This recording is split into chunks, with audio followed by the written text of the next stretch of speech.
Halo sahabat cerita Momo, apa kabar semuanya? Sebelum kita mulai cerita yang penuh inspirasi dan pelajaran hidup kali ini, jangan lupa ya untuk like dulu videonya, subscribe channel cerita Momo, dan nyalakan juga lonceng notifikasinya supaya nggak ketinggalan cerita seru berikutnya. Dan seperti biasa, jangan lupa tinggalkan jejak di kolom komentar dengan tulis nama kamu, asal kota, dan kata hadir. Biar kita semua tahu, siapa saja sahabat cerita Momo yang setia menonton setiap hari. Hari ini, aku akan membawakan cerita yang judulnya Aduh, ini beneran bikin emosi naik ubun-ubun. Mertuaku dan pelakor tega kerja sama curi uang 1 miliarku untuk liburan mewahnya. Dan tertawa seolah aku tidak tahu. Langsung ku balas perbuatan mereka. Ku buat dia menangis di bandara saat pulang liburan. Oke, kalau sudah siap, yuk kita langsung masuk ke cerita yang pastinya bikin emosi campur aduk ini. Pukul 7 pagi, matahari pagi menyusup dari jendela, menyinari sepeta kecil ruang tamu di sebuah kontrakan sederhana. Anggi, 28, sedang asyik menekan pena digitalnya di atas layar tablet. Garis-garis desain grafis yang rumit tercipta di bawah sentuhan jarinya yang lincah. Di sampingnya, segelas teh hangat mengepul, menemani kesibukannya sejak subuh. Rambutnya diikat asal-asalan, menunjukkan betapa fokusnya dia pada pekerjaannya. Anggi bukan hanya seorang desainer lepas, dia adalah seorang pejuang.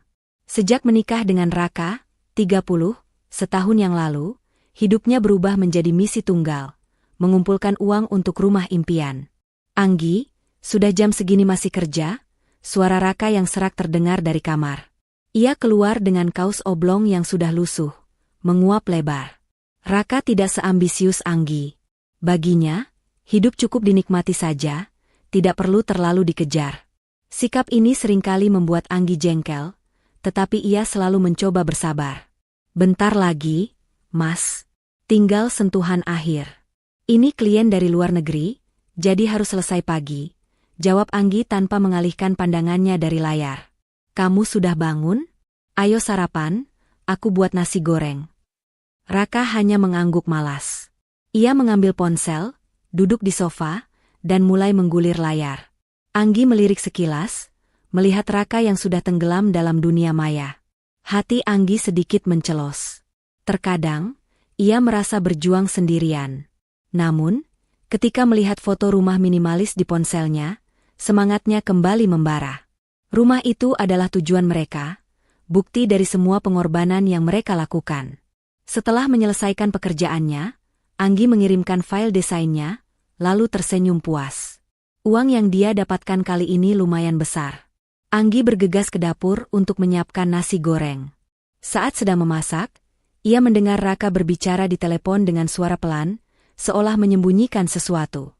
Ya, sebentar lagi, aku lagi sarapan.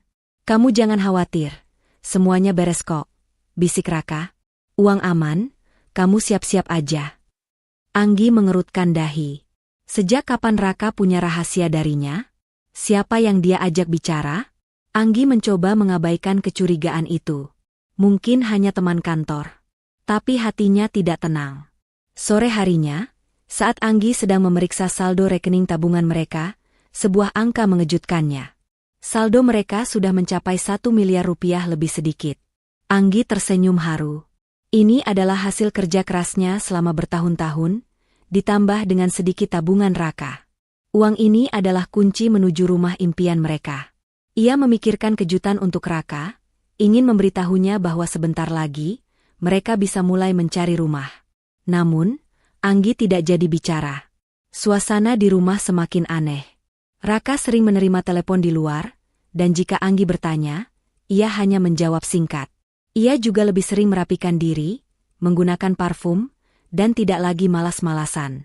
Anggi tahu, ada sesuatu yang berubah. Mas, besok libur kan?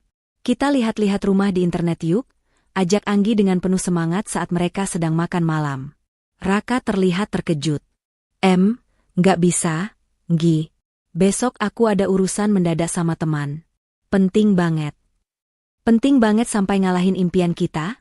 Tanya Anggi, suaranya sedikit kecewa. Ya pentinglah, jawab Raka gugup. Aku janji, setelah urusan ini beres, kita langsung cari rumah. Oke. Anggi mengangguk, mencoba untuk percaya. Tapi firasat buruk terus menghantuinya. Keesokan harinya, Raka pergi sejak pagi. Anggi hanya bisa menatap punggung suaminya dari balik jendela. Hatinya dipenuhi rasa khawatir. Ia memutuskan untuk menghibur diri dengan membersihkan rumah. Saat sedang merapikan lemari Raka, ia menemukan sebuah tiket pesawat dan slip penarikan ban. Matanya membelalak. Nama Raka tertera jelas, dengan tujuan ke sebuah negara di Eropa. Dan yang lebih mengejutkan, slip penarikan itu menunjukkan penarikan uang dalam jumlah besar dari rekening mereka beberapa hari yang lalu. Tangan Anggi gemetar. Pikirannya kosong. Ia segera berlari ke meja kerjanya, menyalakan laptop, dan membuka aplikasi M-Banking mereka. Dengan napas tertahan, ia melihat saldo mereka. Angka yang seharusnya berjumlah miliaran kini nyaris kosong. Hanya tersisa sisa-sisa penarikan yang tidak habis. Air mata Anggi jatuh. Bukan hanya uangnya yang hilang, tetapi juga kepercayaannya. Seluruh jerih payahnya, impiannya, semua hancur dalam sekejap. Di tengah kekecewaan itu, ponselnya bergetar. Sebuah notifikasi Instagram masuk. Itu adalah akun Ibu Maya, mertuanya. Anggi membuka notifikasi itu dan hatinya hancur berkeping-keping. Ada foto Raka, Ibu Maya, dan seorang wanita asing yang cantik. Mereka tersenyum lebar, memamerkan koper-koper mahal dan pakaian mewah. Tag lokasi mereka berada di salah satu resort termewah di Eropa. Liburan impian yang baru kesampaian. Begitu bunyi captionnya, dengan emoji tertawa. Anggi menatap foto itu. Raka yang dia kenal tidak pernah tertawa lepas seperti itu bersamanya. Senyum mereka, tawa mereka, semua tampak sangat bahagia. Dan Anggi sadar, tawa itu adalah tawa di atas kehancurannya. Anggi mematung di depan laptop, matanya menatap tajam ke layar, seolah ingin menelan setiap piksel dari foto yang diunggah mertuanya.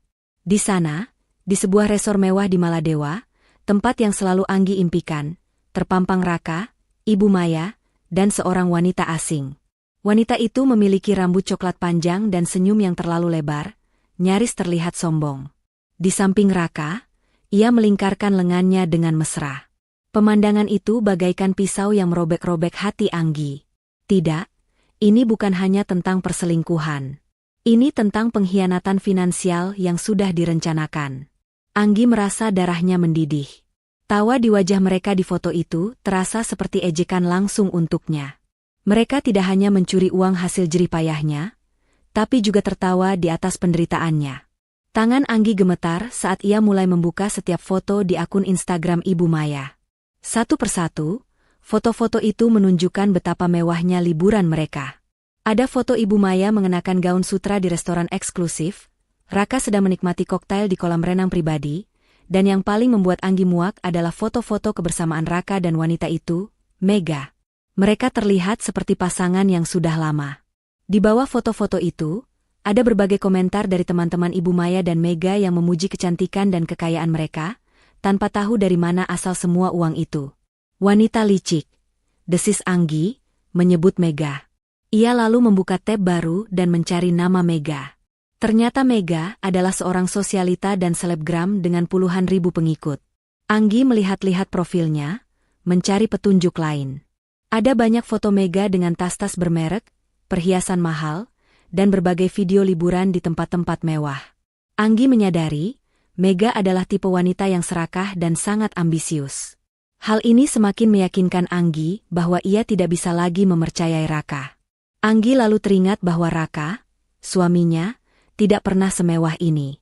Jangankan liburan ke Maladewa, untuk makan di restoran mahal saja dia selalu mengeluh karena harus berhemat. Tiba-tiba, sebuah video di salah satu postingan Mega menarik perhatiannya. Video itu direkam dengan kamera depan dan menunjukkan Raka dan Ibu Maya yang sedang menertawakan sesuatu. Katanya mau nabung buat beli rumah. Suara Ibu Maya terdengar samar, diikuti tawa renyah Mega. Biarin aja, dia kan emang bodoh. Raka tertawa. Dia pikir uangnya aman, padahal kita pakai buat liburan. Jantung Anggi serasa berhenti berdetak. Matanya memanas dan air matanya mengalir deras, membasahi pipinya. Itu adalah suara suaminya sendiri, orang yang dia cintai. Kata-kata itu, Dia kan emang bodoh. Menusuk Anggi lebih dalam dari apapun. Ia merasa bodoh, naif, dan buta. Ia telah bekerja keras siang dan malam, bermandikan keringat dan air mata, hanya untuk menjadi bahan tertawaan suaminya sendiri. Anggi mengepalkan tangannya. Tangisan itu kini berubah menjadi kemarahan yang membara. Ia tahu, tangisan tidak akan menyelesaikan masalah. Ia harus bangkit dan membalas perbuatan mereka. Anggi tidak akan membiarkan mereka lolos begitu saja. Dengan tangan yang masih gemetar, Anggi membuka aplikasi kamera di ponselnya. Ia mulai merekam layar laptopnya, menunjukkan setiap foto, setiap caption, dan yang paling penting, video pengakuan yang memuakan itu. Ia juga mengambil tangkapan layar dari setiap postingan dan menyimpan tautannya. Anggi harus punya bukti yang tak terbantahkan. Ia mencatat semua tanggal dan waktu postingan, serta lokasi yang mereka kunjungi. Semua bukti ini akan menjadi senjatanya. Tiba-tiba, suara notifikasi pesan masuk dari Raka. "Sayang, aku lagi sibuk banget, ya. Nanti aku telepon kalau sudah pulang." Anggi hanya melihat pesan itu tanpa berniat membalasnya. Hatinya sudah mati rasa. Anggi bukan lagi wanita naif yang mudah percaya. Ia adalah wanita yang akan menuntut keadilan. Setelah semua bukti terkumpul, Anggi sadar ia tidak bisa melakukannya sendiri. Ia harus meminta bantuan. Dengan langkah mantap, ia mengambil kunci mobilnya dan keluar dari kontrakan. Ia tahu, langkah pertamanya harus dimulai dari bank tempat ia dan Raka menabung. Ia butuh lebih dari sekadar screenshot. Ia butuh dokumen resmi. Anggi siap menghadapi semua konsekuensi. Setelah mengamati semua bukti digital, Anggi merasa tidak cukup hanya dengan itu. Ia butuh bukti fisik, bukti yang tidak bisa dibantah. Dengan tekad yang membara, ia mengemudikan mobilnya menuju bank tempat ia dan Raka menyimpan uang mereka. Di sepanjang jalan, pikirannya terus berputar, memutar ulang rekaman suara Raka dan tawa Mega yang meremehkan. Emosi Anggi berubah-ubah, dari rasa sakit yang menusuk menjadi kemarahan yang membatu. Sampai di bank, Anggi langsung menemui customer service. Awalnya ia ragu, tetapi demi keadilan, ia mengesampingkan rasa malu dan menanyakan riwayat penarikan dari rekening tabungan bersama mereka. "Selamat siang, Mbak. Ada yang bisa saya bantu?" sapa seorang staf bank ramah. "Selamat siang, Mbak. Saya mau meminta riwayat transaksi rekening tabungan atas nama saya dan suami," kata Anggi, suaranya terdengar tegar meski hatinya berdebar.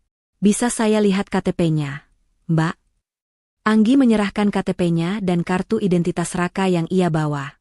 Setelah beberapa saat mengecek, staf bank itu mengangguk.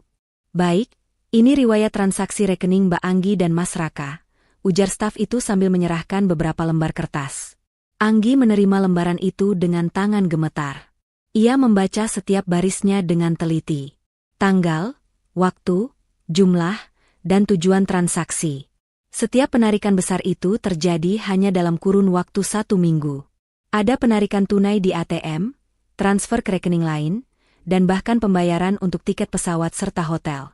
Semua transaksi itu dilakukan oleh Raka. Anggi mengepalkan tangannya. Di sana, tertulis jelas nama-nama penerima transfer yang tidak dikenalnya, salah satunya ke rekening bernama Mega Pratiwi. Tentu saja, nama itu sama persis dengan nama di akun Instagram yang baru saja ia lihat. Itu adalah bukti tak terbantahkan. Tidak hanya Raka yang mengambil uang itu, tetapi dia juga mentransfernya ke rekening Mega. Anggi merasa mual.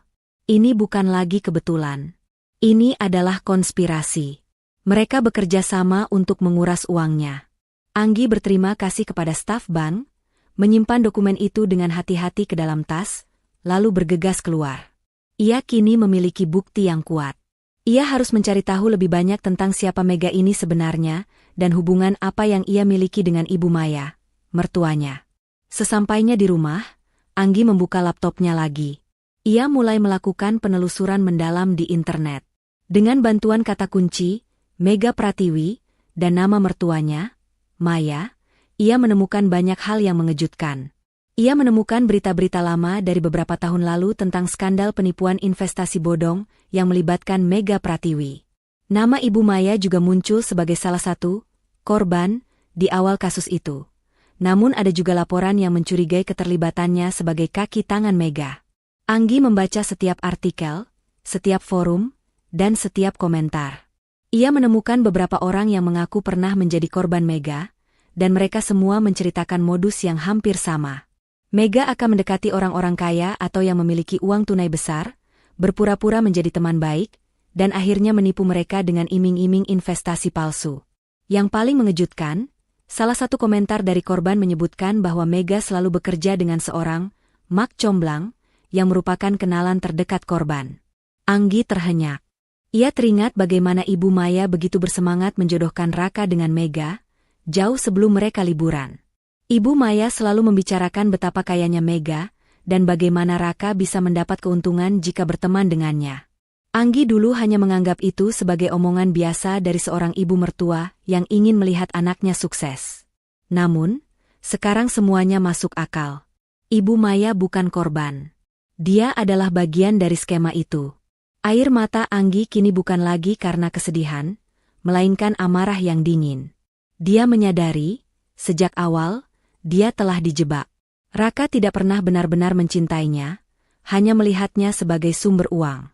Ibu Maya, yang seharusnya menjadi keluarga, ternyata adalah dalang di balik semua ini. Anggi mengambil ponselnya. Ia membuka kontak Raka dan melihat profil WhatsApp-nya. Raka memasang foto profil baru, di mana ia dan Mega sedang berpose di sebuah pantai indah, dengan tulisan, "Vacation with my love," di statusnya. Anggi merasa ingin melempar ponselnya. Ia kini sadar, Raka tidak akan pernah kembali padanya, dan hubungan mereka sudah berakhir sejak ia menginjakan kaki di pesawat itu. Dengan tekad yang kuat, Anggi memfotokopi semua dokumen bank, mencetak semua tangkapan layar, dan menyimpannya dalam sebuah map plastik. Ia tahu ia harus menghubungi polisi. Tapi ia tidak mau gegabah. Ia ingin mereka semua tertangkap basah, tanpa bisa mengelak. "Aku akan buat kalian menyesal," bisik Anggi kepada dirinya sendiri, sambil menatap foto liburan mereka. "Aku akan buat kalian menangis, dan itu bukan karena air mata kebahagiaan." Anggi menghabiskan sisa malam itu dalam keheningan yang mencekam. Di atas meja, map berisi bukti-bukti itu seolah memancarkan aura dingin. Foto-foto dari media sosial, riwayat transaksi bank, dan hasil pencariannya di internet. Semuanya kini menjadi senjata. Ia tidak lagi melihat Raka sebagai suaminya, melainkan sebagai seorang pengkhianat. Ibu Maya, yang dulu ia panggil Ibu, kini adalah dalang di balik semua kehancurannya. Pagi itu, Anggi tidak memasak sarapan. Tidak ada lagi percakapan manis, tidak ada lagi senyum yang dipaksakan. Ia hanya duduk di depan laptop, mengecek kembali jadwal penerbangan pulang Raka. Setelah beberapa kali mencari, ia menemukan jadwal penerbangan Raka dan Ibu Maya, lengkap dengan nama maskapai dan jam kedatangan. Mereka akan tiba 2 hari lagi. Itu berarti Anggi punya waktu yang cukup untuk mempersiapkan segalanya. Langkah pertama Anggi adalah menelepon sahabatnya, Dini, seorang pengacara muda yang sangat kompeten. Mereka sudah berteman sejak kuliah, dan Anggi sangat mempercayai Dini. "Halo, Dini," suara Anggi terdengar serak. "Anggi, suara kamu kenapa? Ada apa?" tanya Dini, nada suaranya langsung berubah khawatir. Anggi menarik napas dalam. "Aku butuh bantuanmu, Din. Ada sesuatu yang gawat." Anggi menceritakan semuanya, dari kecurigaan, hilangnya uang 1 miliar, hingga bukti-bukti yang ia kumpulkan. Dini mendengarkan dengan sabar, dan di akhir cerita, hanya ada keheningan. "Anggi, aku ikut prihatin. Aku tidak menyangka Raka dan Ibu Maya bisa sekejam ini," ucap Dini akhirnya. "Tapi kamu sudah melakukan hal yang benar. Mengumpulkan bukti-bukti itu adalah langkah awal yang paling penting." Dini lalu menjelaskan langkah-langkah hukum yang harus diambil. Pertama, mereka harus melaporkan kasus ini ke polisi dengan membawa semua bukti yang ada. Kedua, mereka harus menyiapkan gugatan cerai dengan tuntutan ganti rugi finansial. "Kita akan buat mereka membayar semua yang sudah mereka ambil, Nggi. Mereka tidak akan bisa kabur," kata Dini dengan yakin. "Kapan mereka pulang? Kita harus pastikan mereka ditangkap saat tiba di bandara. Itu akan jadi pelajaran yang tidak akan mereka lupakan." Anggi merasakan sedikit kelegaan mendengar kata-kata Dini. Setidaknya, Ia tidak sendirian. 2 hari kemudian, Anggi dan Dini sudah berada di Bandara Internasional Soekarno-Hatta. Mereka datang lebih awal, menunggu di area kedatangan internasional. Dini sudah berkoordinasi dengan petugas kepolisian. Anggi menyerahkan salinan bukti-bukti yang sudah dia siapkan, dan polisi memastikan bahwa mereka akan bertindak sesuai prosedur. Jantung Anggi berdebar kencang. Ia tidak tahu harus merasa apa. Antara tegang, marah, dan sedikit lega. Ini adalah momen yang ia tunggu-tunggu. Pengkhianatan mereka akan segera terbongkar di hadapan publik. Beberapa menit kemudian, di layar monitor, tertera bahwa penerbangan dari Maladewa telah mendarat. Anggi mengalihkan pandangannya ke pintu kedatangan. Tidak lama kemudian, Raka, Ibu Maya, dan Mega keluar dengan wajah ceria. Mereka tampak lelah namun sangat bahagia. Raka merangkul Mega, sementara Ibu Maya sibuk memeriksa barang-barang belanjaan mewah mereka. Anggi melihat mereka dengan mata yang dingin. Mereka masih tertawa, seolah tidak ada dosa yang mereka perbuat. Tawa itu, bagi Anggi, adalah tawa yang paling menjijikkan di dunia. Tepat saat mereka melangkah lebih jauh, 2 orang polisi berpakaian preman mendekati mereka. "Selamat siang. Anda saudara Raka Sanjaya?" tanya salah satu petugas. Raka menoleh dengan terkejut. "Ya, saya. Ada apa ya, Pak?" "Anda dan kedua rekan Anda, Saudari Mega Pratiwi dan Saudari Maya Wijaya, ditahan atas laporan penipuan dan penggelapan dana," jawab petugas itu dengan tegas. Wajah Raka, Ibu Maya, dan Mega yang tadinya ceria langsung pucat pasi. Mereka tidak bisa berkata-kata. Mega mencoba berteriak dan menolak, tetapi petugas polisi dengan sigap memborgol tangan mereka. Ibu Maya histeris, berteriak-teriak meminta keadilan. "Ini ada salah paham. Kami tidak melakukan apa-apa," teriak Ibu Maya. "Anda semua ikut kami ke kantor polisi untuk dimintai keterangan," ujar petugas lainnya. Di tengah keramaian bandara, adegan itu menarik perhatian banyak orang. Beberapa orang merekam kejadian itu dengan ponsel mereka. Raka memandang ke sekeliling, dan matanya bertemu dengan mata Anggi. Ia melihat Anggi berdiri tegak, dengan tatapan yang penuh amarah dan kekecewaan. Ekspresi Raka berubah. Ia tidak lagi sombong, melainkan dipenuhi ketakutan dan penyesalan. "Anggi, Anggi, tunggu. Ini salah paham," teriak Raka, tetapi suaranya hilang di antara keramaian bandara. Anggi tidak bergeming. Ia hanya menatap dingin saat mereka digiring pergi, wajah mereka pucat, air mata mulai mengalir di wajah Ibu Maya dan Mega. Mereka yang dulunya tertawa di atas penderitaan Anggi, kini menangis di tempat yang menjadi saksi kebahagiaan palsu mereka. Sore itu, suasana di kantor polisi terasa berat dan dingin. Anggi duduk di salah satu kursi tunggu bersama Dini, pengacaranya. Mereka sudah selesai memberikan keterangan kepada penyidik. Dini meyakinkan Anggi bahwa bukti-bukti yang mereka bawa sudah sangat kuat dan tidak mungkin bisa dibantah. Mereka sudah pasti akan ditahan. "Anggi, kamu sudah melakukan hal yang benar," bisik Dini. Anggi hanya mengangguk. Ia tidak tahu apa yang ia rasakan. Kelegaan? Puas? Mungkin keduanya. Tapi ada juga rasa sakit yang masih membekas. Bagaimana bisa orang-orang terdekatnya begitu tega? Tak lama kemudian, seorang polisi memanggil Anggi. "Mbak Anggi, silakan masuk. Tersangka ingin bertemu dengan Anda." Anggi menarik napas panjang. Ini adalah momen yang paling ia nantikan dan sekaligus paling ia takutkan. Ia mengikuti polisi itu ke sebuah ruangan. Di sana, duduk di kursi yang berbeda, ada Raka, Ibu Maya, dan Mega.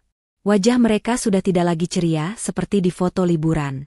Mereka tampak kusut, lelah, dan mata mereka sembab karena menangis. Begitu melihat Anggi, Raka langsung berdiri, mencoba mendekat, tetapi ditahan oleh polisi. "Anggi, Anggi, maafkan aku," suaranya serak. Ibu Maya yang tadinya menunduk, langsung mengangkat wajahnya dan menatap Anggi dengan tatapan memohon. "Anggi, nak, Ibu mohon, cabut laporan ini. Ibu janji akan ganti semua uangmu. Ibu tidak akan mengulangi lagi." Mega, yang biasanya angkuh, kini hanya dia menunduk, sesekali menyeka air matanya. Anggi tidak bergeming. Ia berdiri tegak, Membiarkan mereka melihat sosok Anggi yang sekarang, bukan lagi wanita naif yang mudah ditipu. Maaf?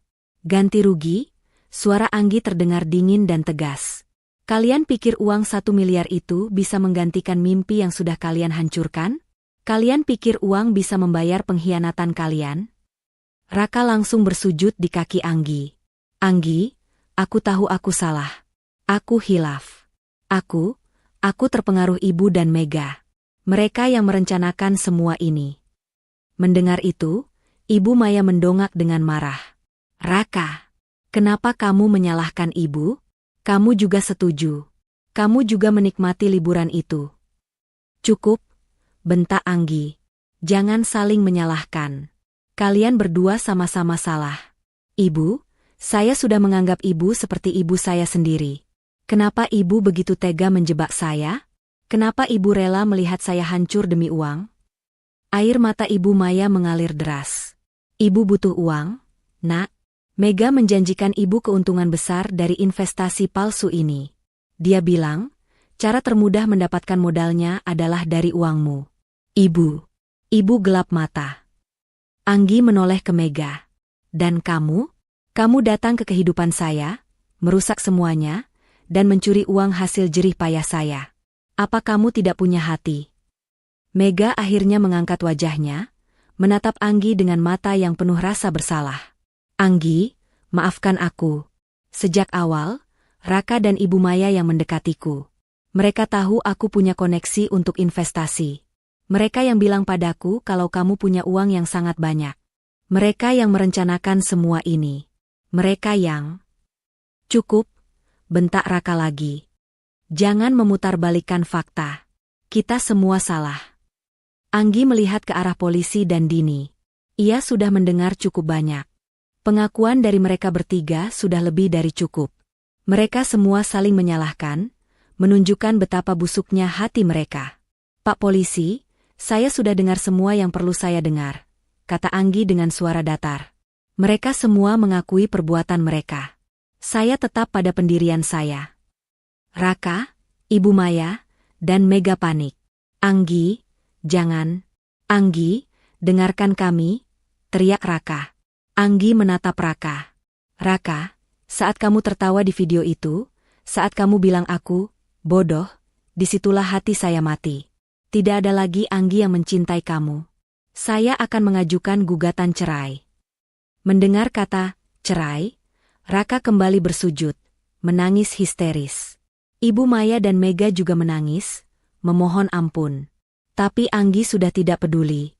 Ia sudah terlanjur sakit hati. Saya ingin mereka semua diproses sesuai hukum yang berlaku, kata Anggi kepada polisi. Dan saya ingin semua uang saya kembali, serta semua kerugian yang saya derita. Anggi berbalik, meninggalkan mereka yang menangis dan memohon maaf di belakangnya. Ia keluar dari ruangan itu dengan hati yang berat, tetapi juga dengan perasaan lega yang tak terlukiskan. Keadilan akhirnya akan ditegakkan. Setelah meninggalkan kantor polisi, Anggi merasa bebannya sedikit terangkat. Meskipun hatinya masih sakit, ia tahu bahwa keputusannya untuk melapor adalah langkah yang benar. Ia tidak lagi menjadi korban, melainkan pejuang yang menuntut keadilan. Di mobil, Dini tersenyum bangga padanya. Anggi, kamu hebat. Aku lihat sendiri bagaimana kamu tetap tegar di depan mereka. Puji Dini. Percayalah, apa yang kamu lakukan akan sangat membantu dalam proses hukum. Anggi hanya mengangguk pelan. Aku sudah tidak punya pilihan lain. Din, mereka sudah terlalu jauh. Keesokan harinya, Dini kembali menghubungi Anggi. Anggi, aku sudah bertemu dengan penyidik. Raka, Ibu Maya, dan Mega sudah resmi ditetapkan sebagai tersangka. Sekarang kita masuk ke tahap penyelidikan dan pengumpulan bukti tambahan. Mereka berusaha membela diri dengan mengatakan uang itu adalah pinjaman, tapi kita punya bukti otentik dari bank. Anggi menghela napas lega. Setidaknya, semua tidak sia-sia. Anggi kemudian menghabiskan beberapa hari berikutnya dengan menemani Dini ke berbagai tempat untuk melengkapi berkas.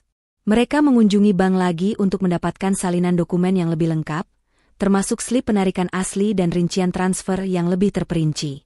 Tidak hanya itu, Anggi dan Dini juga mendatangi beberapa korban penipuan mega lainnya yang mereka temukan dari berita di internet. Anggi menghubungi salah satu korban, seorang wanita paruh baya bernama Ibu Siti. Awalnya Ibu Siti ragu, tetapi setelah Anggi menceritakan kisahnya dan menunjukkan bukti keterlibatan Ibu Maya, Ibu Siti akhirnya setuju untuk bertemu. Jadi, Ibu Maya juga terlibat? Tanya Ibu Siti dengan nada tidak percaya saat bertemu dengan Anggi di sebuah kafe. Saya pikir dia juga korban seperti saya. Dia bilang Mega adalah teman dekatnya, jadi saya percaya saja saat dia meyakinkan saya untuk berinvestasi. Anggi menjelaskan dengan sabar bahwa Ibu Maya adalah kaki tangan Mega, yang bertugas mendekati dan meyakinkan calon korban. Saya menemukan riwayat penipuan Mega, dan nama ibu juga ada di sana. Saya yakin Ibu Maya berpura-pura menjadi korban agar bisa lolos dari kecurigaan. Mata Ibu Siti berkaca-kaca. Pantas saja. Saya kehilangan seluruh tabungan pensiun saya. Mega menghilang begitu saja setelah uangnya saya berikan. Setelah mendengar cerita Anggi, Ibu Siti bersedia menjadi saksi. Ia juga memberikan kontak beberapa korban lain yang ia kenal. Dalam beberapa hari, Anggi dan Dini berhasil mengumpulkan kesaksian dari 3 orang korban lainnya. Semuanya memiliki cerita yang hampir sama. Mereka ditipu oleh Mega dengan bantuan seorang kenalan dekat yang ternyata adalah kaki tangannya. Dini meyakinkan Anggi bahwa kesaksian para korban ini akan menjadi bukti yang sangat kuat di persidangan. Ini menunjukkan pola kejahatan yang terorganisir, bukan sekadar kasus penggelapan uang biasa. Kita akan tuntut mereka dengan pasal penipuan dan penggelapan, serta pasal berlapis lainnya. Di sisi lain, Anggi mulai mengurus gugatan cerainya. Ia datang ke kantor pengadilan agama dengan ditemani Dini. Anggi merasa hampa, tetapi ia tahu ini adalah satu-satunya jalan untuk mendapatkan kembali hidupnya. Gugatan itu diajukan, lengkap dengan bukti pengkhianatan Raka dan tuntutan ganti rugi. Beberapa minggu kemudian, Raka dan Ibu Maya menghubungi Anggi. Mereka menggunakan pengacara mereka untuk menyampaikan pesan. Anggi menolak bertemu langsung, dan hanya bersedia berkomunikasi melalui Dini. Anggi, pengacara mereka mencoba bernegosiasi, kata Dini saat menelepon Anggi. Mereka minta agar kasus ini diselesaikan secara kekeluargaan. Mereka berjanji akan mengembalikan uangmu dengan cara mencicil, asalkan kamu mencabut laporan. Anggi langsung menolak. Tidak, Din. Aku tidak mau. Mereka sudah punya kesempatan untuk mengembalikan uang itu saat mereka liburan. Sekarang, biarkan hukum yang bekerja. Lagi pula, dari mana mereka punya uang untuk mencicil? Mereka bahkan tidak punya pekerjaan tetap. Dini menghela napas. Itu yang membuat mereka panik. Uang yang mereka curi sudah habis untuk liburan dan gaya hidup mewah Mega. Aku dengar Mega juga mencoba melarikan diri, tapi dicegah oleh polisi. Anggi merasa sedikit puas mendengarnya. Mereka yang dulu tertawa di atas penderitaannya, kini merasakan penderitaan yang sama. Ia tidak akan membiarkan mereka lolos dengan mudah. Katakan pada pengacara mereka, tidak ada negosiasi. Aku akan terus maju dengan kasus ini, tegas Anggi. Anggi juga meminta Dini untuk memastikan bahwa Mega juga terlibat dalam kasus ini secara hukum, bukan hanya Raka dan Ibu Maya. Dia juga mencicipi hasil kejahatan ini. Dia harus ikut bertanggung jawab, kata Anggi. Dini mengangguk setuju. Setelah percakapan telepon itu, Anggi menutup laptopnya. Ia mengambil napas dalam-dalam. Jalan yang ia ambil memang sulit, tetapi ia tidak akan menyerah. Ia tahu, keadilan akan datang. Berita penangkapan Raka, Ibu Maya, dan Mega di Bandara Soekarno-Hatta dengan cepat menyebar. Beberapa media online yang merekam kejadian itu mengunggah videonya, dan karena status Mega sebagai selebgram, berita itu menjadi viral dalam waktu singkat. Anggi tidak lagi perlu menyembunyikan cerita itu. Kini, seluruh dunia tahu. Dunia maya, yang tadinya penuh dengan pujian, kini dipenuhi dengan cemoohan. Komentar-komentar pedas membanjiri akun media sosial Mega dan Ibu Maya. Para pengikut Mega yang dulu memujinya, kini berbalik menghujat, menuduhnya penipu dan pencuri. Endorsement yang selama ini menjadi sumber penghasilan Mega langsung dicabut oleh berbagai merek. Bahkan, beberapa merek secara terbuka mengumumkan bahwa mereka memutus kerjasama karena skandal penipuan tersebut. Bisnis Mega hancur dalam hitungan hari. Reputasinya sebagai sosialita kaya kini berganti menjadi pelakor pencuri. Di sisi lain, kehidupan Raka juga tidak lebih baik. Ia dipecat dari pekerjaannya di sebuah perusahaan karena skandal yang mencoreng nama baiknya. Raka tidak hanya kehilangan pekerjaan, tetapi juga reputasi profesionalnya. Tidak ada perusahaan yang mau mempekerjakan seorang mantan narapidana kasus penipuan, apalagi dengan jumlah uang yang fantastis. Ibu Maya, yang selama ini dikenal sebagai ibu rumah tangga yang aktif di arisan sosialita, juga mengalami hal yang sama. Ia dikeluarkan dari kelompoknya dan semua teman-temannya menjauh. Mereka yang tadinya dekat, kini menuduhnya sebagai penipu dan munafik. Keluarga besar Raka, yang selama ini hanya peduli dengan status sosial dan kekayaan, juga menjauh. Mereka malu memiliki anggota keluarga yang terlibat kasus kriminal. Anggi, di sisi lain, mulai menata hidupnya kembali. Ia melanjutkan pekerjaannya sebagai desainer grafis lepas, dan yang mengejutkan, banyak klien baru yang datang setelah mendengar kisahnya. Kisah Anggi, yang tadinya merupakan aib, kini menjadi inspirasi bagi banyak orang. Ia menjadi simbol ketegaran dan keadilan. Beberapa stasiun televisi dan media online bahkan memintanya untuk menjadi narasumber, tetapi ia menolak dengan sopan. Ia hanya ingin fokus pada proses hukum dan memulai hidup baru. Dini, pengacara Anggi, terus mengabarkan setiap perkembangan kasusnya.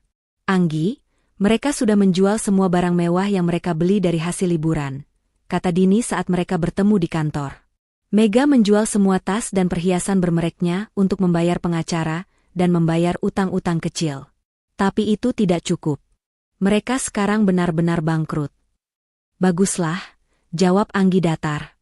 Semoga mereka sadar bahwa uang hasil curian tidak akan membawa kebahagiaan. Anggi juga mendapatkan informasi bahwa Raka dan Ibu Maya sudah tidak punya tempat tinggal. Rumah yang mereka tempati ternyata hanya menyewa. Setelah tidak bisa membayar sewa, mereka diusir.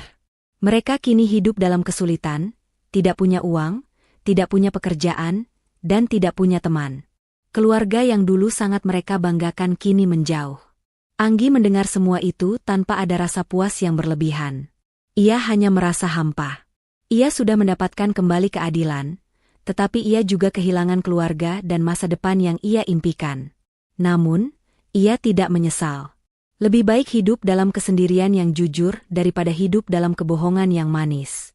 Suatu malam, ponsel Anggi bergetar. Sebuah nomor tidak dikenal menelepon. Setelah ragu sejenak, Anggi mengangkatnya. "Halo, Anggi?" Suara Raka terdengar lemah dan putus asa. "Ada apa?" tanya Anggi dingin. "Anggi, aku mohon tolong cabut laporanmu." Suara Raka bergetar. Kami benar-benar sudah tidak punya apa-apa lagi. Kami harus tidur di pinggir jalan. Aku mohon demi kita, demi masa lalu kita." Anggi menutup matanya. Ia membayangkan Raka yang dulu ia cintai, dan Raka yang kini menjadi pengkhianat. "Raka, jangan pernah hubungi aku lagi. Hubungan kita sudah berakhir. Aku tidak akan mencabut laporanku. Kamu dan ibu sudah menghancurkan hidupku. Sekarang, giliran kalian yang merasakan kehancuran itu." Anggi langsung mematikan telepon. Ia tidak lagi merasakan amarah, hanya kekecewaan yang sangat dalam. Ia tahu bahwa keputusannya sudah bulat. Tidak ada kata maaf, tidak ada lagi kesempatan kedua. Setelah menutup telepon dari Raka, Anggi merasa ada kedamaian yang aneh. Bukan kepuasan, melainkan ketenangan. Ia telah melakukan semua yang ia bisa secara hukum. Namun, ia merasa masih ada satu hal yang belum tuntas. Ia masih ingin memastikan semua orang tahu siapa Anggi yang sebenarnya, dan bukan lagi korban yang diam. Ia tidak ingin reputasinya ternoda karena fitnah dari mereka. Anggi menghubungi Dini. "Din, aku ingin membuat pernyataan publik. Aku ingin menceritakan semuanya, dari sudut pandangku," katanya. Dini terkejut. "Anggi, kamu yakin? Itu akan membuatmu jadi pusat perhatian. Kamu akan dikenal sebagai wanita yang dijebak suami dan mertuanya." "Aku sudah memikirkannya," jawab Anggi tegas. "Aku tidak akan lari dari kenyataan.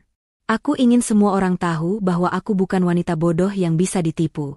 Aku ingin ceritaku jadi pelajaran bagi orang lain." Dini akhirnya setuju. Anggi bukanlah tipe orang yang gegabah. Dini tahu, Anggi pasti sudah memikirkan semua konsekuensinya. Mereka berdua menyiapkan siaran pers dan menghubungi beberapa media yang tertarik dengan kasus ini. Mereka memilih media yang kredibel dan memiliki jangkauan luas. 3 hari kemudian, di sebuah konferensi pers kecil, Anggi duduk di depan kamera, dengan Dini di sampingnya. Anggi mengenakan pakaian sederhana, tidak ada riasan mencolok. Wajahnya menunjukkan ketegaran dan keanggunan. Kamera-kamera menyala, dan reporter sudah siap dengan pertanyaan mereka. Anggi menarik napas panjang, menatap lurus ke arah kamera. "Selamat pagi, saya Anggi. Terima kasih sudah hadir," katanya, suaranya mantap. "Saya tahu, beberapa dari Anda mungkin sudah tahu tentang kasus penipuan yang melibatkan mantan suami saya, Raka Sanjaya, ibu mertua saya, Maya Wijaya, dan seorang wanita bernama Mega Pratiwi." Para wartawan mulai sibuk mencatat. Anggi melanjutkan, "Hari ini, saya hadir bukan untuk mencari sensasi atau simpati. Saya ingin meluruskan fakta dan memberikan peringatan kepada semua orang." Anggi kemudian menceritakan semua dari awal. Ia menceritakan bagaimana ia dan Raka menabung mati-matian untuk membeli rumah impian, bagaimana ia bekerja siang dan malam, dan bagaimana ia menyimpan semua uangnya di rekening bersama. Ia menceritakan bagaimana ia menemukan bukti pengkhianatan dari media sosial, dan bagaimana ia menemukan video Raka dan Ibu Maya yang menertawakannya. "Saya tahu, banyak dari Anda yang mungkin merasa saya bodoh atau naif karena begitu mudahnya ditipu oleh orang terdekat," kata Anggi, suaranya sedikit bergetar, tetapi ia tetap mengontrol emosinya. "Tapi saya ingin katakan, ini bukan masalah kebodohan. Ini adalah masalah kepercayaan. Kepercayaan yang saya berikan kepada orang yang paling saya cintai, yang ternyata mengkhianati saya demi uang dan kesenangan sesaat." Anggi kemudian menunjukkan bukti-bukti yang ia kumpulkan. Cetakan riwayat transaksi bank, tangkapan layar dari media sosial, dan bukti penipuan Mega dari internet. "Semua bukti ini sudah saya serahkan kepada pihak berwajib. Mereka sudah mengakui perbuatan mereka di kantor polisi, dan saya tidak akan mencabut laporan saya." Seorang wartawan mengangkat tangan. "Anggi, apa yang Anda harapkan dari semua ini? Apakah Anda ingin balas dendam?" Anggi menatap wartawan itu, matanya tajam. "Saya tidak mencari balas dendam. Saya hanya mencari keadilan. Dan saya ingin hidup saya kembali. Semua uang yang mereka curi adalah hasil jerih payah saya. Mereka harus mempertanggungjawabkannya." Ia kemudian membuat pernyataan yang paling penting. "Hari ini, saya ingin menegaskan bahwa saya sudah tidak memiliki hubungan lagi dengan Raka Sanjaya. Gugatan cerai sudah saya ajukan. Saya tidak ingin lagi dikaitkan dengan mereka." Setelah konferensi pers, berita tentang Anggi dan kisahnya menjadi trending topik di seluruh Indonesia. Dukungan mengalir deras. Anggi menerima banyak pesan dari orang-orang yang pernah menjadi korban penipuan, yang berterima kasih karena Anggi telah memberikan mereka keberanian untuk bangkit. Di sisi lain, reputasi Raka, Ibu Maya, dan Mega semakin hancur. Keluarga besar Raka yang tadinya hanya menjauhi mereka, kini secara terbuka mengutuk perbuatan mereka. Mega kehilangan semua pengikutnya di media sosial. Ia terpaksa menghapus semua akunnya karena tidak tahan dengan hujatan. Mereka tidak lagi bisa bersembunyi. Anggi, di lain pihak, menjadi simbol kekuatan.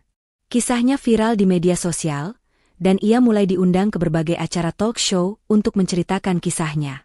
Anggi menerima undangan itu, tidak untuk mencari ketenaran, tetapi untuk menginspirasi orang lain.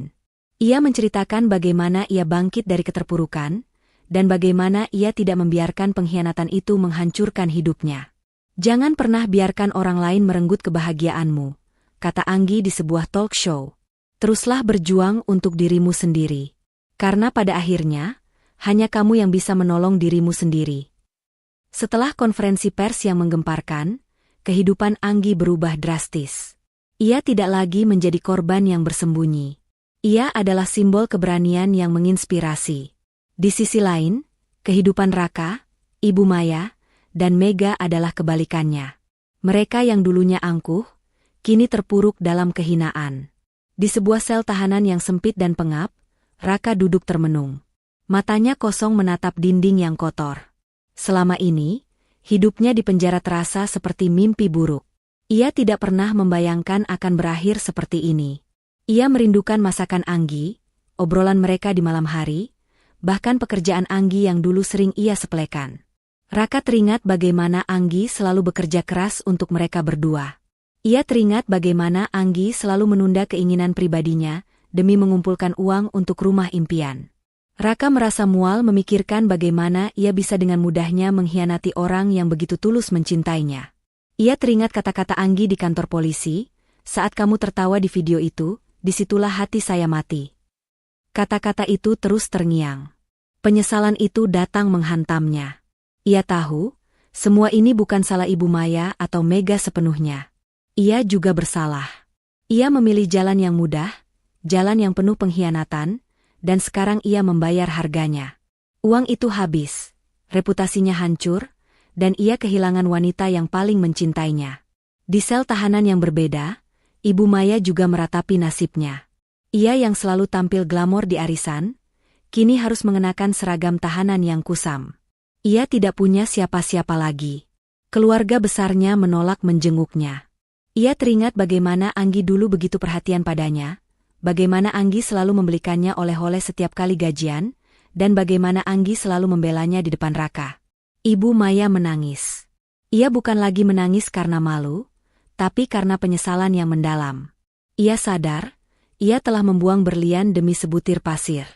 Ia telah mengorbankan menantu yang tulus demi iming-iming kekayaan yang ternyata palsu. Ia merindukan senyum tulus Anggi, pelukannya, dan kehadirannya yang selalu menenangkan. Ia tahu, ia telah melakukan kesalahan terbesar dalam hidupnya. Sementara itu, Mega, yang terbiasa hidup mewah, kini harus menghadapi kenyataan pahit. Ia ditahan di sel yang sama dengan tahanan lain. Ia tidak lagi bisa memamerkan tas-tas mahalnya, atau berlibur di tempat-tempat mewah. Ponselnya, yang dulu menjadi sumber kekayaan, kini disita sebagai barang bukti. Mega tahu, ia sudah tidak punya apa-apa lagi. Ia teringat bagaimana Anggi menatapnya di kantor polisi. Tatapan itu bukan tatapan penuh amarah, melainkan tatapan yang penuh kekecewaan. Mega sadar, ia tidak hanya mencuri uang Anggi, tetapi juga kebahagiaan dan kepercayaannya. Ia sudah terlalu serakah, dan kini ia harus membayar harga yang mahal. Ia hanya bisa menangis dalam diam, menyesali semua perbuatannya. Beberapa bulan berlalu. Proses hukum berjalan, dan persidangan dimulai. Selama persidangan, Anggi tidak pernah datang. Dini selalu hadir, mewakili Anggi dan membacakan kesaksian-kesaksian yang sudah mereka siapkan. Anggi tidak ingin melihat wajah mereka lagi. Ia sudah terlalu muak. Di dalam ruang sidang, Raka, Ibu Maya, dan Mega terlihat sangat berbeda. Mereka tampak kurus, kusam, dan mata mereka memancarkan keputusasaan. Mereka mendengarkan dengan seksama setiap kesaksian, setiap bukti yang memberatkan mereka. Mereka melihat riwayat transaksi bank yang menunjukkan penarikan uang dari rekening Anggi. Mereka melihat tangkapan layar dari media sosial yang menunjukkan liburan mewah mereka. Yang paling menghancurkan mereka adalah saat Dini memutar rekaman suara Raka dan Ibu Maya yang tertawa di video itu. Suara mereka sendiri, yang menertawakan kebodohan Anggi. Di depan hakim, mereka tidak bisa berkata-kata. Mereka hanya bisa menundukkan kepala, diliputi rasa malu dan penyesalan yang mendalam. Hakim akhirnya menjatuhkan vonis. Raka, Ibu Maya, dan Mega dinyatakan bersalah atas kasus penipuan dan penggelapan uang. Mereka dijatuhi hukuman penjara yang cukup lama. Selain itu, mereka juga diwajibkan untuk mengembalikan semua uang Anggi, dan jika tidak bisa, mereka akan dikenakan denda yang lebih besar. Di luar ruang sidang, Dini menelepon Anggi. Anggi, mereka sudah divonis. Mereka dihukum penjara dan harus mengembalikan semua uangmu. Anggi merasa lega. Terima kasih, Din. Kamu sudah banyak membantuku. Sama-sama, kata Dini. Tapi, ada satu hal lagi. Mereka bilang mereka ingin bertemu denganmu untuk terakhir kalinya. Anggi. Mereka ingin meminta maaf secara langsung. Anggi terdiam. Ia tidak tahu harus menjawab apa. Aku tidak tahu, Din. Aku tidak siap melihat mereka lagi. Anggi, kamu tidak harus melakukannya, kata Dini. Tapi, mereka terlihat sangat menyesal. Mungkin ini adalah kesempatan terakhir untuk kamu berdamai dengan masa lalu. Anggi mematikan telepon. Ia berjalan ke jendela, menatap keluar. Ia memikirkan kata-kata Dini. Apa ia harus bertemu dengan mereka? Setelah semua yang mereka lakukan, apa permintaan maaf mereka masih penting? Anggi memejamkan mata. Ia teringat kembali semua perjuangannya, semua air matanya, dan semua kekecewaannya. Ia sadar, memaafkan mereka tidak akan mengembalikan semua yang sudah hilang. Tapi mungkin, ini adalah satu-satunya cara untuk ia benar-benar bisa melangkah maju, melepaskan semua rasa sakit dan dendam yang selama ini ia pendam. Setelah percakapan dengan Dini, Anggi kembali ke apartemennya. Pikirannya dipenuhi kebimbangan. Haruskah ia menemui mereka? Apa gunanya? Semua sudah berakhir, dan hukum sudah berbicara. Namun, ada bisikan kecil di hatinya yang mengatakan bahwa ia harus menutup bab ini dengan tangannya sendiri, bukan hanya di pengadilan, tetapi juga di hati. Ia harus menghadapi mereka untuk terakhir kalinya, bukan untuk memaafkan, tetapi untuk benar-benar melepaskan. Keesokan harinya, Anggi datang ke lembaga pemasyarakatan. Ia mengenakan pakaian sederhana. Di ruang kunjungan, Dini sudah menunggunya. "Anggi, kamu yakin?" tanya Dini. Anggi hanya mengangguk, menunjukkan keteguhan hatinya. Tak lama kemudian, Raka, Ibu Maya, dan Mega masuk ke ruangan. Mereka tampak sangat berbeda. Wajah-wajah mereka pucat, mata mereka sembab, dan sorot mata mereka tidak lagi dipenuhi kesombongan, melainkan keputusasaan. Mereka duduk di kursi seberang Anggi. Ada pembatas kaca di antara mereka, yang membuat percakapan harus melalui telepon. Raka yang pertama kali mengambil telepon. "Anggi, aku tahu, tidak ada kata yang bisa mewakili betapa menyesalnya aku." Suaranya bergetar. "Aku hancur, Anggi. Aku kehilangan segalanya. Tapi itu tidak seberapa dibandingkan dengan rasa sakit yang kurasakan karena kehilangan kamu." Anggi menatapnya dingin. "Kamu tidak pernah tahu arti kehilangan sampai kamu sendiri yang merasakannya, Raka. Dulu, kamu tidak menganggapku ada, hanya melihatku sebagai sumber uang. Kamu tertawa di video itu, Raka. Kamu menertawakan kebodohanku. Bagaimana bisa aku memaafkan itu?" Raka menangis. "Aku bodoh, Anggi. Aku bodoh. Aku terbuai dengan janji-janji Mega dan Ibu. Aku pikir uang itu akan membawa kebahagiaan. Ternyata tidak. Aku memohon, Anggi, maafkan aku. Aku mencintaimu." "Jangan ucapkan itu, Raka," jawab Anggi. "Cinta tidak seperti itu. Cinta tidak akan mengkhianati. Cinta tidak akan mencuri. Cinta tidak akan menyakiti." Raka menunduk, tidak bisa berkata apa-apa lagi. Kemudian, Ibu Maya mengambil telepon. Air mata mengalir di pipinya yang keriput. "Nak Anggi, Ibu mohon. Ibu tahu, Ibu sudah sangat salah. Ibu menyesal. Ibu seharusnya melindungi kamu, bukan malah menjebakmu. Tolong, maafkan kesalahan Ibu." Anggi melihat ke arah Ibu Maya. "Bu, saya sudah menganggap Ibu seperti ibu saya sendiri. Saya percaya Ibu. Saya tidak pernah membayangkan, Ibu akan tega seperti ini. Saya memohon, Ibu tolong beritahu saya, apa semua ini setimpal dengan 1 miliar yang kalian curi?" Ibu Maya menggelengkan kepalanya sambil menangis terseduh-seduh. "Tidak, Nak, tidak. Liburan itu tidak ada artinya. Kekayaan itu tidak ada artinya. Kebahagiaan palsu itu tidak sebanding dengan kehilangan kamu. Ibu rela menyerahkan semua yang Ibu punya asalkan Ibu bisa mendapatkan kamu kembali sebagai menantu Ibu." Anggi menghela napas panjang. Ia tahu, permintaan maaf mereka tulus. Tapi itu sudah terlambat. "Bu, penyesalan selalu datang belakangan. Apa yang sudah kalian lakukan tidak bisa diubah." Terakhir, Mega mengambil telepon. Wajahnya yang biasanya sombong, kini dipenuhi rasa malu. Ia bahkan tidak berani menatap mata Anggi.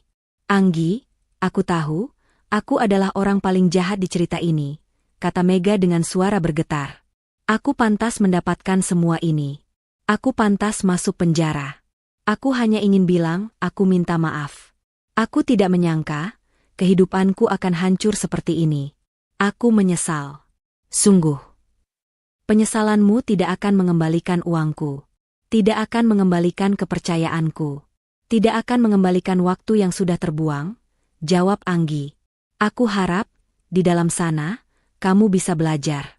Belajar bahwa kekayaan yang dibangun di atas penderitaan orang lain tidak akan pernah bertahan lama. Anggi meletakkan telepon, tidak lagi ingin mendengar apa-apa. Ia berdiri dan menatap mereka bertiga untuk terakhir kalinya. Di sana, di balik kaca pembatas, Raka, Ibu Maya, dan Mega menangis.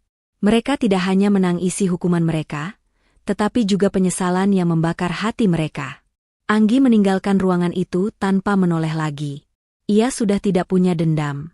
Ia sudah memaafkan, bukan untuk mereka, tetapi untuk dirinya sendiri. Ia melepaskan semua beban di hatinya dan melangkah keluar dari penjara itu, merasa bebas untuk pertama kalinya. Beberapa bulan kemudian, Anggi bertemu dengan seorang pria bernama Ardi. Ardi adalah seorang desainer grafis yang sangat berbakat. Mereka bertemu di sebuah acara industri. Ardi mengenal Anggi dari kisahnya yang viral. Ia mengagumi keberanian Anggi dan keteguhannya. Mereka berdua menghabiskan banyak waktu bersama. Anggi menemukan bahwa Ardi adalah pria yang sangat tulus dan baik hati. Ia tidak peduli dengan masa lalu Anggi. Ia hanya peduli dengan Anggi yang sekarang. Setelah melalui banyak perjuangan, hati Anggi akhirnya terbuka. Ia sadar, ia pantas mendapatkan kebahagiaan sejati. Ia pantas mendapatkan cinta yang tulus, bukan cinta yang palsu. Akhirnya, Anggi dan Ardi menikah dalam upacara sederhana. Mereka tidak butuh uang miliaran atau liburan mewah. Mereka hanya butuh cinta yang tulus dan kesederhanaan. Ardi juga sangat peduli dengan mimpi Anggi untuk membeli rumah. Ia bergabung dengan Anggi untuk menabung, dan kali ini, Anggi tahu bahwa ia tidak berjuang sendirian. Suatu hari, saat mereka sedang melihat-lihat rumah, Anggi menerima kabar bahwa uangnya sudah kembali. Raka, Ibu Maya, dan Mega terpaksa menjual semua aset mereka untuk membayar ganti rugi. Uang itu kembali ke rekening Anggi. Itu adalah penutup yang sempurna untuk babak kehidupannya yang gelap. Anggi tidak menggunakan uang itu untuk membeli rumah mewah. Ia mendonasikan sebagian besar uang itu untuk yayasan sosial yang membantu korban-korban penipuan. Ia menggunakan sisanya untuk memulai hidup baru yang lebih baik bersama Ardi. Anggi telah menemukan kebahagiaannya, dan mereka yang bersalah sudah menerima hukuman. Cerita berakhir dengan kemenangan Anggi, yang tidak hanya mendapatkan kembali uangnya, tetapi juga kebahagiaan dan cinta sejati. Kata penutup dan pesan moral. Terima kasih sudah mengikuti cerita Anggi hingga akhir. Kisah ini mengajarkan kita beberapa hal penting. Jangan biarkan pengkhianatan menghancurkanmu. Terkadang, orang yang paling kita cintai bisa menjadi orang yang paling menyakiti kita. Tapi, jangan biarkan rasa sakit itu menghancurkanmu. Bangkitlah dan lawan. Keadilan akan selalu menemukan jalannya. Kamu tidak harus membalas dendam dengan cara yang sama. Cukup ikuti jalur hukum dan biarkan kebenaran yang berbicara. Harta tidak akan pernah sebanding dengan ketulusan. Kekayaan yang didapat dengan cara curang tidak akan pernah membawa kebahagiaan sejati. Sebaliknya, ketulusan dan kerja keras akan membawa kebahagiaan yang abadi. Jangan takut menghadapi kebenaran. Sekalipun kebenaran itu menyakitkan, menghadapinya adalah satu-satunya jalan menuju penyembuhan. Lebih baik menghadapi rasa sakit sementara daripada hidup dalam kebohongan yang berkepanjangan. Hati nurani tidak pernah bohong. Mereka yang berbuat salah mungkin bisa menipu orang lain, tapi mereka tidak akan pernah bisa menipu hati nurani mereka sendiri. Penyesalan akan datang, dan itu adalah hukuman terbesar. Kekuatan sejati ada di dalam diri. Kekuatan Anggi bukanlah pada uangnya, tapi pada keberanian dan keteguhan hatinya untuk berjuang demi keadilan. Kata-kata penutup. Nah, itulah akhir dari kisah Anggi. Kisah ini adalah pengingat bagi kita semua, bahwa hidup itu seperti roda. Kadang di atas, kadang di bawah. Tapi yang paling penting adalah bagaimana kita menghadapinya. Jika kamu merasa terinspirasi, jangan lupa like, komen, dan share video ini ke semua teman-temanmu. Sampai jumpa di video cerita Momo selanjutnya. Dadah.